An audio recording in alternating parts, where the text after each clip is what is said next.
প্রতিদিন মাছ মাংস ডিম খেয়ে খেয়ে বোর হয়ে গেছো? তাহলে এই রেসিপিটা একবার ট্রাই করো না। এটা হচ্ছে পেঁয়াজ দিয়ে পোস্ত ভাজা।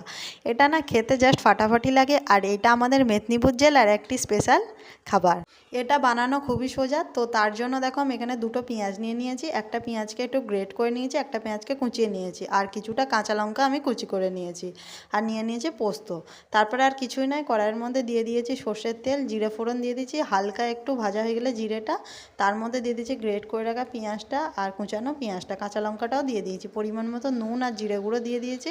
দিয়ে আর কিছুক্ষণ আমি লো ফ্লেমে এটাকে রেখে দেবো। দিলে পেঁয়াজের থেকে জল বাড়াবে, পেঁয়াজের জলটা একটু শুকিয়ে গেলে পোস্তটা দিয়ে নাড়াচাড়া করে নেবো। নিয়ে একদম পেঁয়াজের জলটা পুরো শুকনো করে নিলেই এই রেসিপিটা একদম রেডি। পেঁয়াজ দিয়ে পোস্ত ভাজা, এটা খেতে না খুবই ভালো লাগে, গরম ভাতের সাথে তো জাস্ট ওয়াও। তোমরা অবশ্যই বাড়িতে একবার হলেও ট্রাই করো। আর এখনের জন্য টাটা, বাই বাই, সবাই ভালো থাকবে।